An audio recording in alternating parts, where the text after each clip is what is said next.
Bible study. So I'm looking forward to the day. Going to follow up on a message that I preached on Sunday. And, we preached a message about the will of God, you and the will of God. And so I want to continue talking about that topic and maybe even take another week to cover it next week. Let me see here.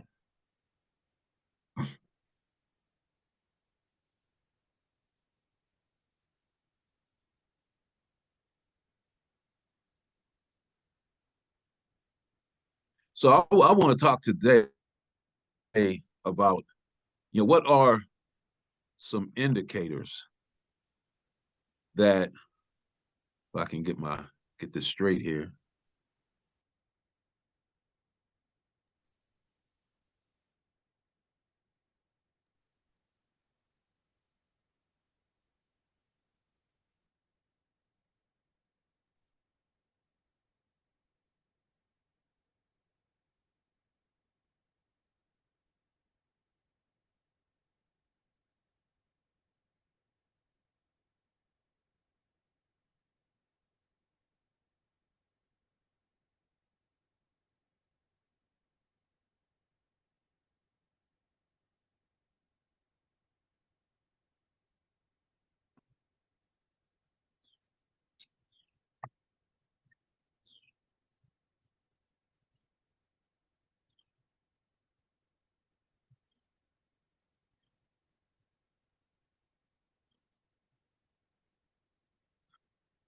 Pastor, you're muted.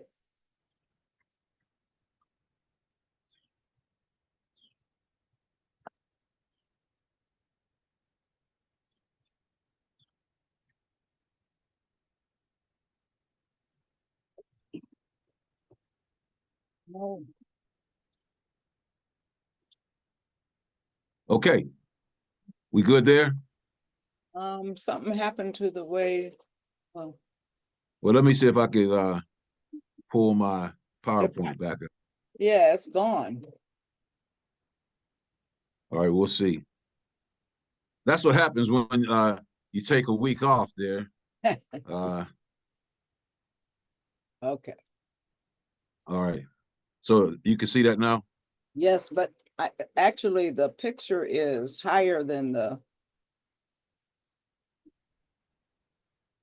Can you pull the picture down a little bit or make it a little smaller? Okay. Technology. Oh my goodness. Technology. All right. Let me try one more time. Yes. And then if not, we'll go without the PowerPoint. All right. Try this one more time, as they would say. Okay, I don't know what's happening here. It was straight. Well, try it one more time.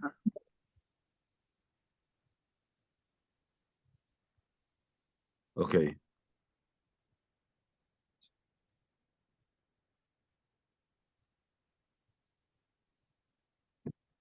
All right, I'm not sure what's happening here. How's that? Oh, nothing's there. Can you see? Nothing is there. Nope.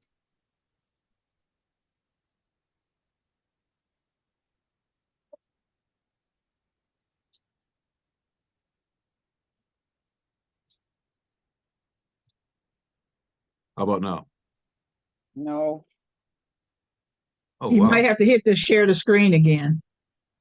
Oh, okay. We got the experts on here.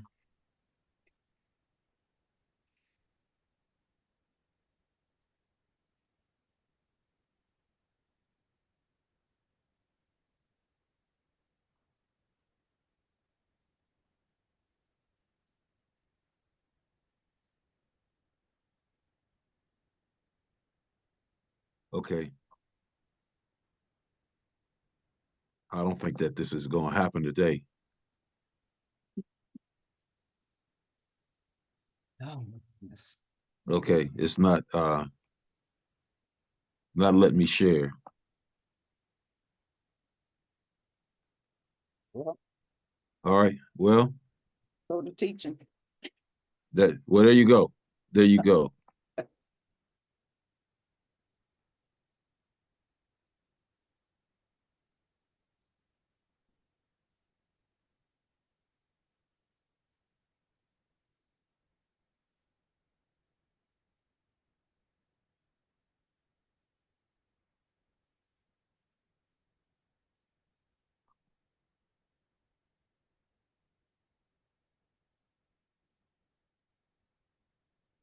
How about there? Still nothing? It says Pastor Glenn is share. Here it is. There it is. Okay. Well, I might have to just leave up Yep. that side screen. Yeah. Let me Just try. Oh, you think I should just leave it like that, huh? well, I'm scared of. I'm Yeah, scared. okay. All right. All right. Well, let's go ahead and get started. Paul, I apologize for that. This the last time I wasn't able to use the PowerPoint, so I wanted to make sure that I was able to use it. But what are some indicators that you are not in the will of God? Wherever that might be. I'll share this testimony with you. I remember it was back in 1978, I believe, when I had the opportunity to try out for the Dallas Cowboys. And the year before, or the year after, I tried out for the Denver Broncos, and was really seeking the will of God in my life. And I remember when I got to Dallas and I got off the plane, my pants split for some reason. I don't know why. My pants split, and it went all the way down the seam of my leg. And you talk about an embarrassing situation, and to add insult to injury, they lost my luggage. And so, I as I look back on that time, I looked at that as God was speaking to my heart and saying that, I have another purpose for you. I have something else for you to do. And that was to preach the gospel. And so, God has strange ways of letting us know sometimes if we're doing something that's not according to his will. Now, today I want to look at, and we all know this character here, and that is the prophet Jonah. All right. Okay. And we see that Jonah was clearly out of the will of God. He was clearly out of the will of God.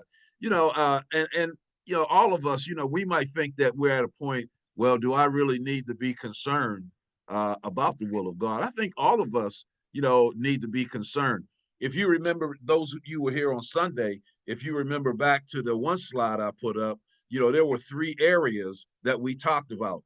We talked about the revealed will of God, and that's where he has made things clear in his word. We talked about the relative will of God, and that's where he guides and directs us in our ministry, our careers, what house to buy, where we're gonna go to school at, what job we're gonna take. That's the revealed will of God. And then we talked about the will of God in the gray areas, and some of those gray areas that we mentioned were listening to secular music, going to movies, things of that nature. And so, we divided it into those 3 areas. And, we have to ask ourselves the question, am I in the will of God? One of the things, and I know that the people here at Bethany are praying for me because I want to know what God's will is as far as retirement is concerned. And so, I'm seeking God on that. And I'm asking God, God, show me, clearly what your will is, because I don't want to be out of your will. because, you know, we're going to see from the life of Jonah that when we get out of the will of God, when Jonah got out of the will of God, he not only got into trouble, but he got the people in the boat in trouble too, right? Because, you know, when that storm came, you know, it not only affected Jonah, but it affected, you know, people around him. And so, you know, we clearly want to know the will of God, so that, you know, so that we are lined up with what God wants us to do, and we're not affecting the lives of other people. And so we see that Jonah, he was clearly out of the will of God. Notice what the word of God says in Jonah chapter 1.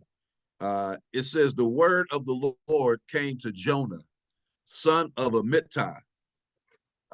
Get up and go to the great city of Nineveh and preach against it, because of their evil has come up before me.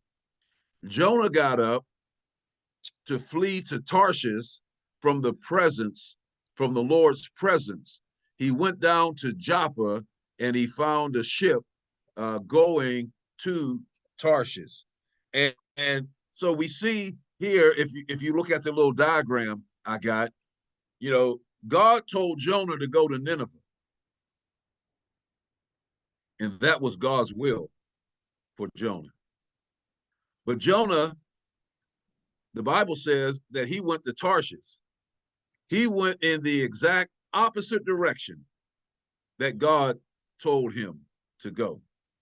And that leads, you know, I have a diagram here of Jonah, you know, going to Tarshish instead of Nineveh.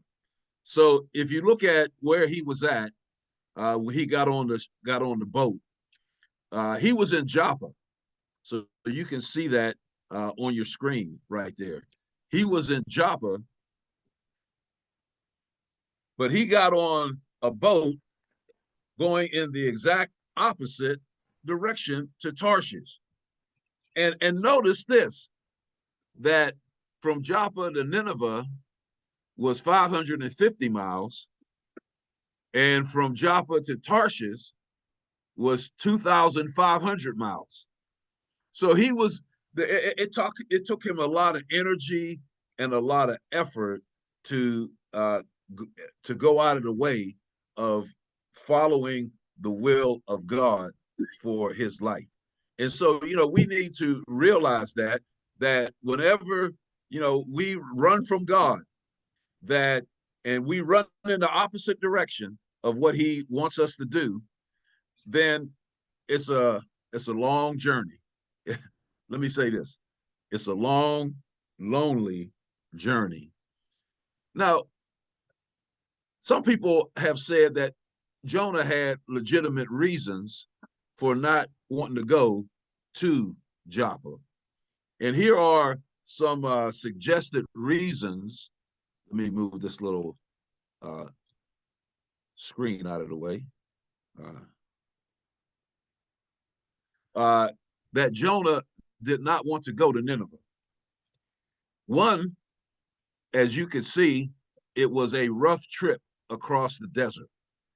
And, you know, it was a desert land, you know, probably a lot of heat, a lot of dry places, you know, maybe some places with no water. But God, if God told him to go to Nineveh, God was going to take care of him. But Jonah, some people said that he didn't want to travel that trip because it was a rough trip. He didn't think that the Ninevites, who were heathen, would listen to a Hebrew prophet. And so that was another reason people say, well, maybe that's why he didn't want to go to Nineveh. And this one right here, Jonah was a racist, you know, and he did not want God to show kindness to Israel's heathen enemies. That, you know, he was prejudiced, and, you know, he just wanted God to show favor to the Israelites and not to, you know, Gentile countries around them. So that is another suggested reason why he didn't go to Nineveh. he knew that God was going to be merciful. And he even said this, if you remember, in Jonah chapter 4, he knew that God would be merciful to them if they repented, regardless if he went to them or not. And so you remember Jonah told God, well, I didn't want to come here anyways, because I know how you are. You show mercy and you show grace, and they would have got saved one way or another. You didn't need me, right? But I think that, and I'm getting ready to show you here in a second, that one of the reasons that Jonah did not want to go is because he knew about the brutal nature of the Ninevites. What do I mean by that? Let me show you here.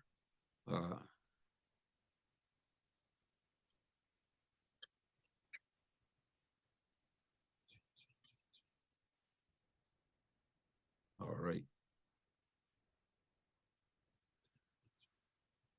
Listen to some of the quotes by military leaders that were in the Assyrian army. And one quote referring to a captured leader, one of the generals said, now, this would have been, the Assyrians, Nineveh was in Assyria. And so, the Assyrians were enemies of the Israelites. And so one Assyrian leader, one general said, he said, I pierced his chin with my keen hand dagger. Through his jaw, I passed a rope, put a dog chain on him, and made him occupy a kennel. So these were some brutal people. If you go back and you study the history of the Assyrian Empire, you will see that these were some brutal, torturous individuals. Another quote that we see, another leader says this, a pyramid of heads I reared in front of his city. Their youth and their maidens burned in flames. I cut their throats like lambs. So this is what these people are saying they did to those who they took captive. One leader said, I cut off their heads and I made a pyramid of their heads. And then another one said that, I took their youth and their maidens and I burned them in the fire. So Jonah realizes this, right? And so, when you, oh my goodness. When you think about things like this, you almost can be sympathetic towards Jonah to say, well, I can see how he maybe didn't want to go there. But we're going to show you some things here in a second. And you guys already have read the book of Jonah, so you know the end result already. But let me just share with you one more quote.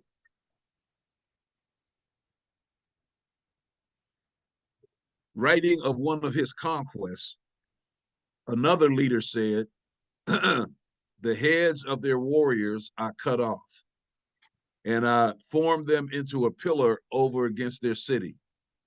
He also wrote of mutilating the bodies of live captives and stacking their corpses in piles. So, again, when you look at what was taking place in Assyria, you can understand why Jonah maybe didn't want to go there. So when we look at the life of Jonah, and clearly he was not in the will of God, as maybe as brutal as the Assyrians seemed, by him going to Tarshish, he was going in the exact opposite direction, which means that, he wasn't in the will of God. The will of God, well, so let me tell you a couple things about the will of God and when you're not in the will of God. The first thing that we see is that when you are not in the will of God, it does not line up with God's purpose, right? God's word to Jonah was for him to go to Nineveh because this was the will of God for his life. Notice it says the word of the Lord came to Jonah, son of Amittai. Get up and go into the great city of Nineveh and preach against it because their evil has come up before me. Jonah got up to flee to Tarshish from the presence of the Lord. He went down to Joppa and found a ship that was going to Tarshish. Now, God's purpose for Jonah, God had a purpose. And just like for your life, wherever you are right now, there's a purpose for your life. I don't know what that purpose is. He has a purpose for you, maybe as far as ministry is concerned, something that he wants you to do. For some of us, he has a purpose for us every day. Maybe our purpose is to encourage others. Maybe our purpose is to write notes where people need encouragement, or give a phone call, or send an email. He has a purpose for your life. God has just not left us here to just float around and kind of be non-existent. But he has a purpose, just like he has a purpose for Jonah's life. And so if we are not doing the purpose that God has called us to, then we are not doing his will. Now, the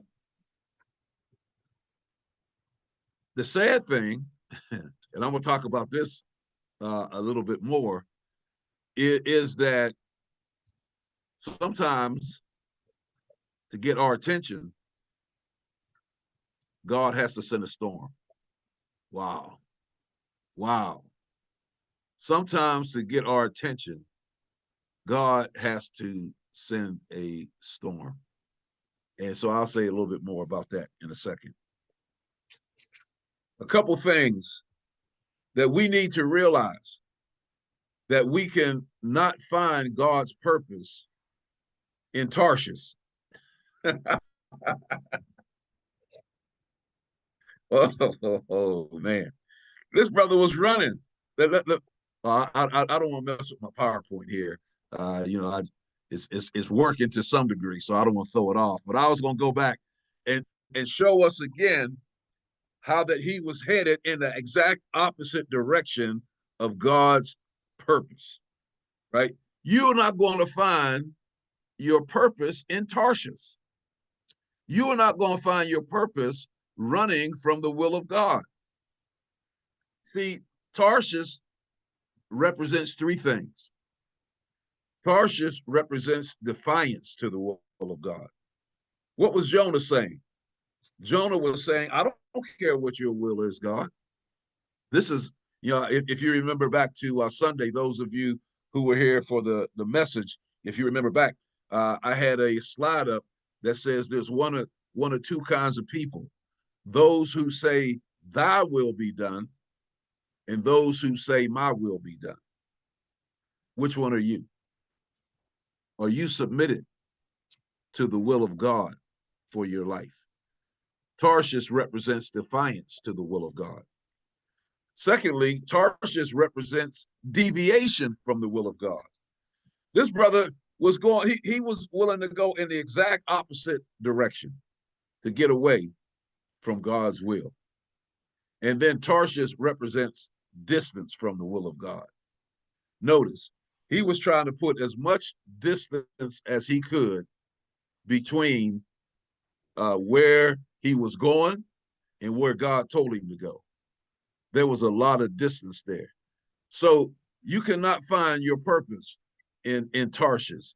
And so when we are an indicator that we are not in God's will, is that we are not fulfilling God's purpose.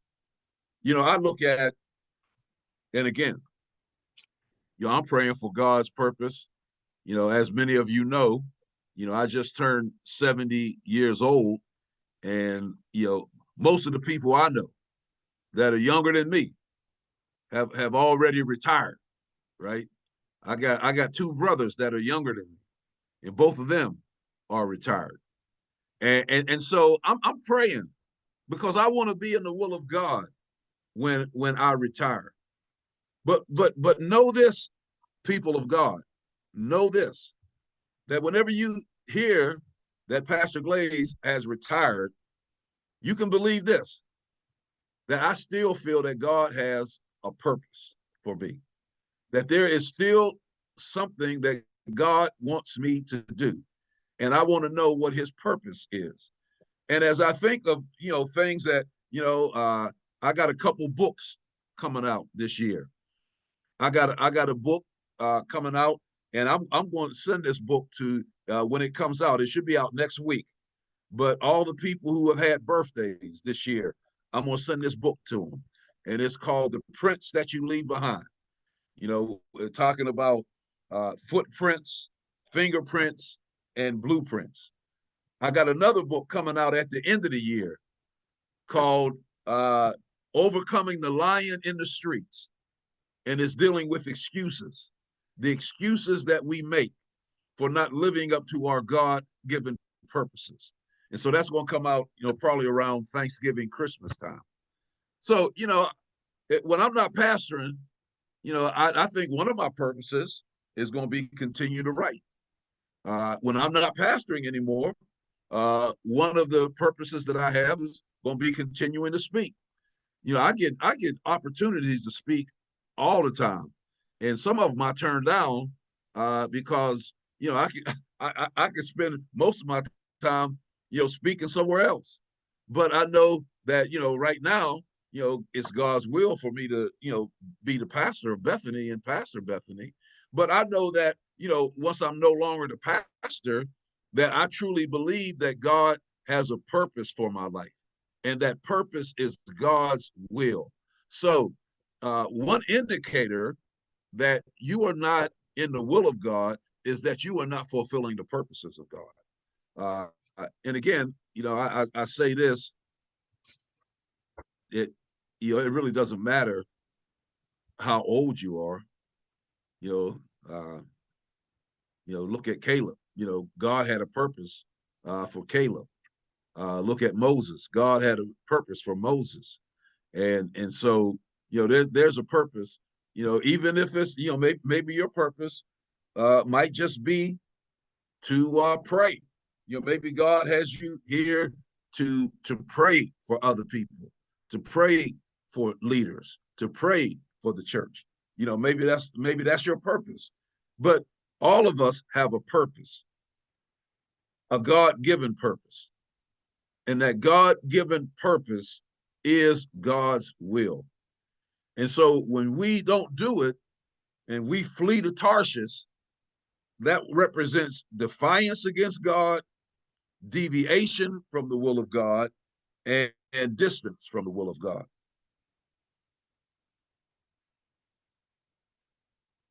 All right. Back to maneuvering on this this computer here. All right.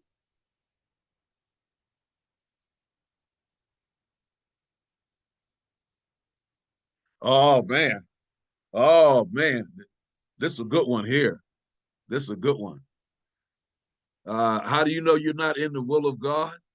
Because what you're doing is not accompanied by the provision of God. It's not accompanied by the provision of God. God's provision was not to present when Jonah decided to go to Tarshish. You know, he had to pay the price. Notice what it says in verse 3. Jonah got up to flee to Tarshish from the Lord's presence. He went down to Joppa and found a ship going to Tarshish, and he paid the fare and went down to go with them to Tarshish from the presence of the Lord. Notice that. He had to pay. That when you're in God's will, God is the one who puts the bill. God is the one who takes care of what is needed. You've heard me say on many occasions, where God guides, he provides. Where he leads, he feeds. And where he directs, he protects. Now, I love this guy. I love this guy, Hudson Taylor. He was a missionary, did a great work for God. He has many famous quotes. Here goes two of his famous quotes. He says, depend on it. God's work done God's way will never lack God's supply. He is too wise a God to frustrate his purpose for lack of funds. That when you are doing the work that the Lord has called you to do, he will supply. God's work. You might want to write that down and memorize that. God's work done in God's way will never lack God's supply. That's good, man. That's good. But the one that kills me, the one that absolutely kills me, is this second quote that he made. During an especially trying time in the work of the China Inland Mission, Hudson Taylor wrote to his wife. Hey, sometimes I can't get past this, man. It's so simple, but yet it's so powerful. And that is, we have 25 cents and all the promises of God. Woo.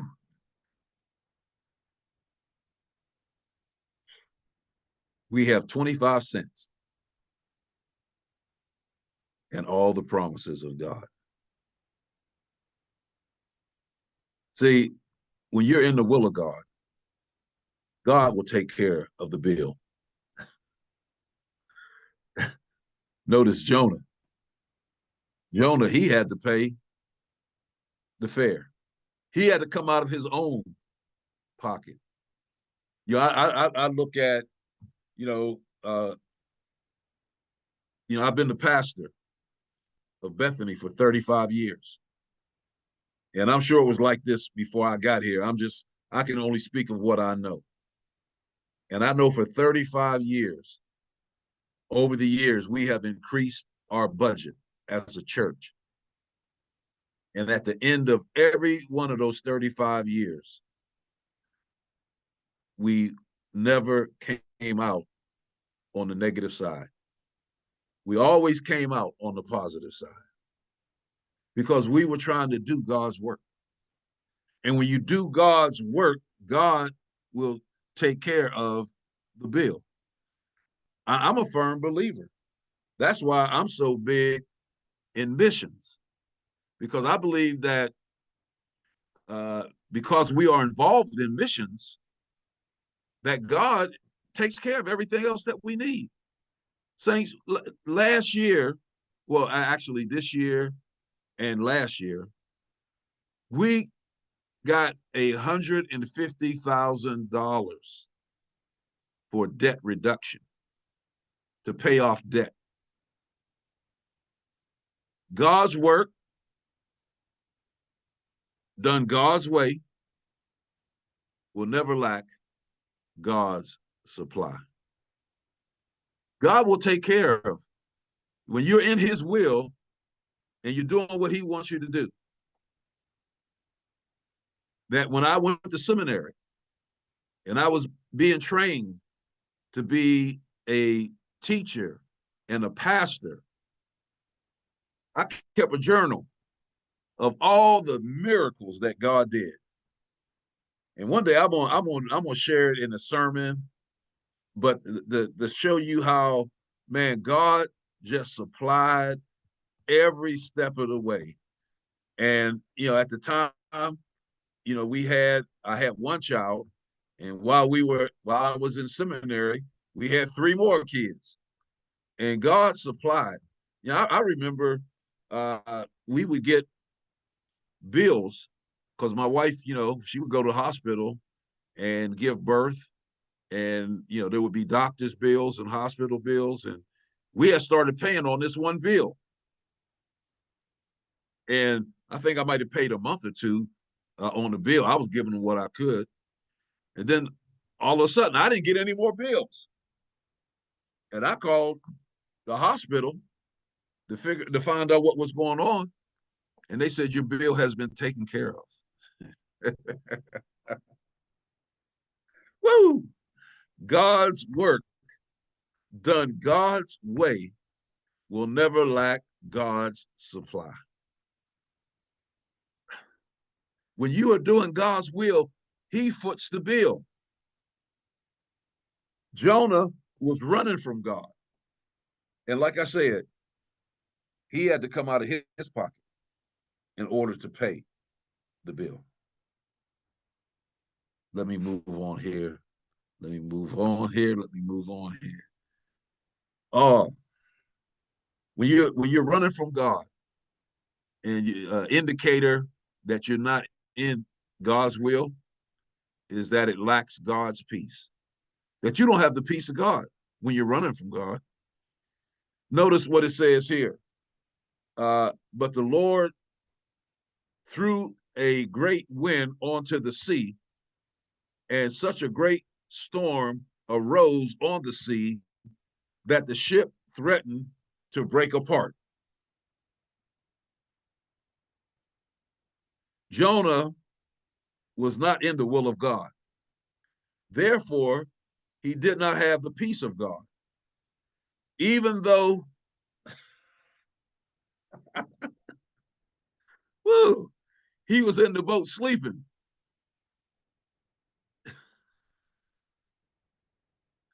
God took away his peace, right? This guy thought, he knew he was running from God. He knew he was running from the will of God. And he thought that, and I'm saying this figuratively now. He thought he could self-medicate, right? Some people are running from God, and they want to get high on drugs and alcohol. They want to medicate so that they don't have to think about it. Because as long as you are in that state of inebriation, then you don't have to think about it, right? Well, I guess Jonah, he thought that as long as I'm asleep, then I don't need to be concerned about it. But what did God do? God disturbed his peace.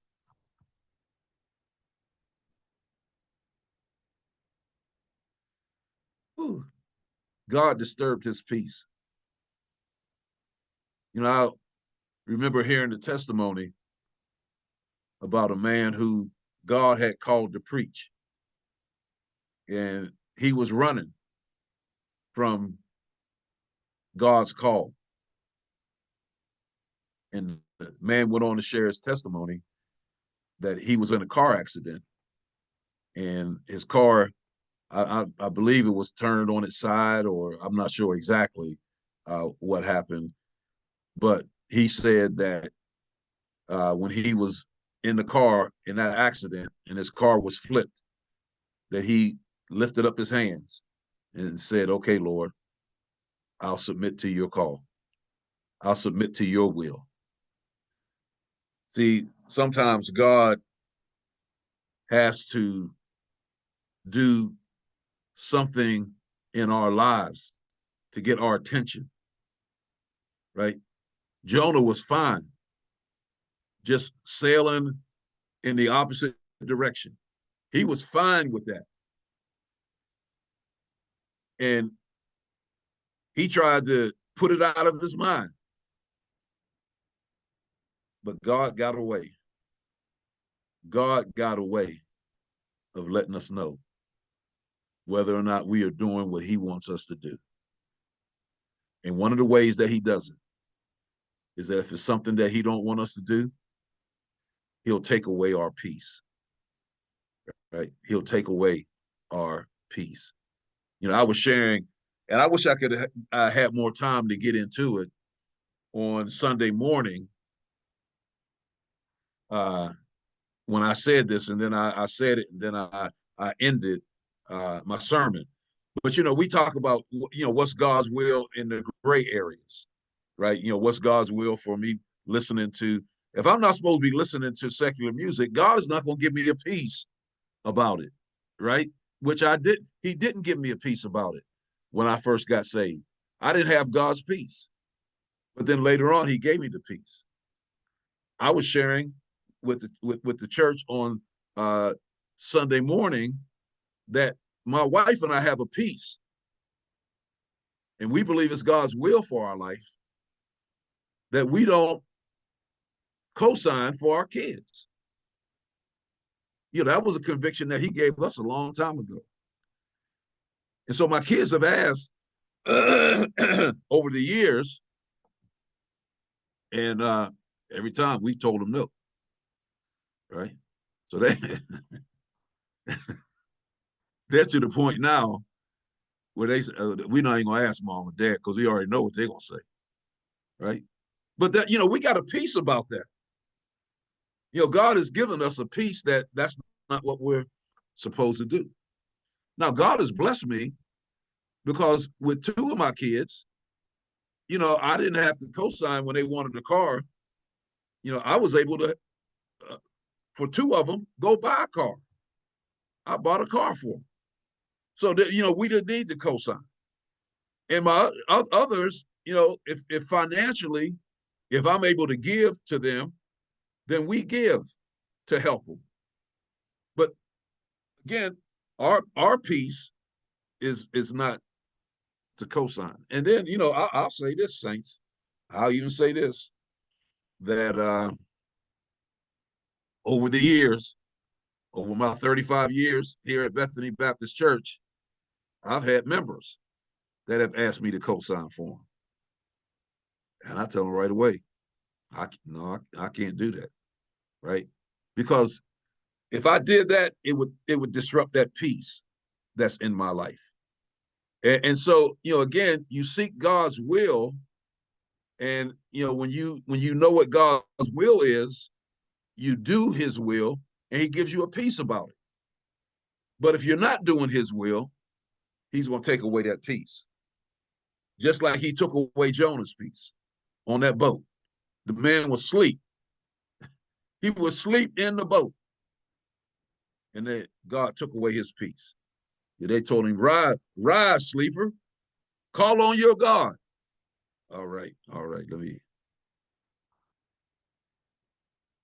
Now, notice this. And God has a way of getting our attention.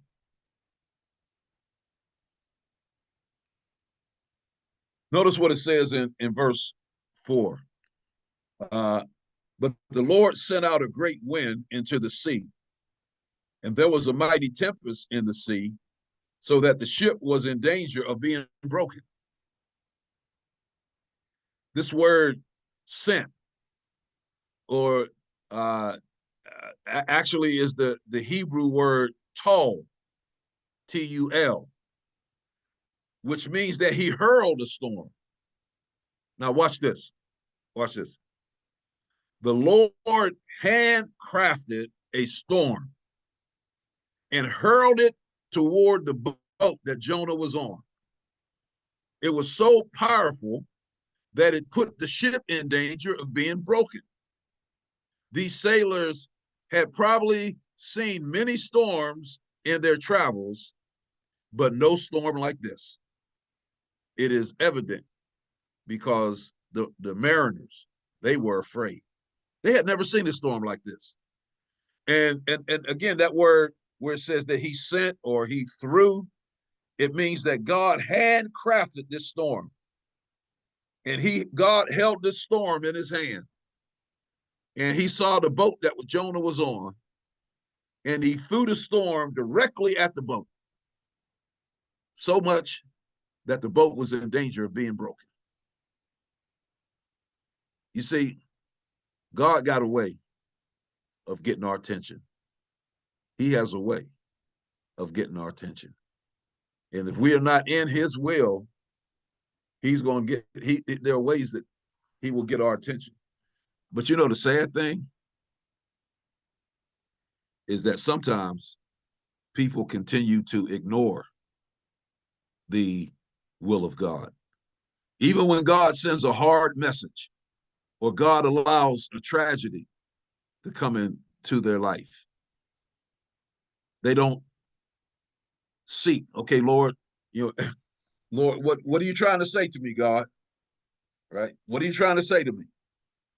And they continue to press through without yielding to the voice of God. Let me hit this last thing, and I'll be done. I'll be done for this afternoon. All right. It is absence of the presence of God. That when you're not in the will of God, yeah, God is omnipresent, so he's everywhere. God is everywhere. But when we say God's presence, that means his nearness to us. God is, Psalm 46, God is our refuge and strength, a very present help in the time of trouble. So when you're not in God's will, you don't have his presence, that abiding presence, that helpful presence, that intervening presence. Notice what it says in verse 4. Jonah fled from the presence of the Lord, and he went on a downward spiral.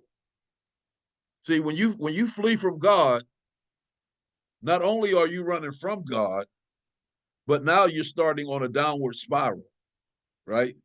Notice what it says. He went down to Joppa. He went down into the ship. He went down into the sea. And he went down into the belly of the fish.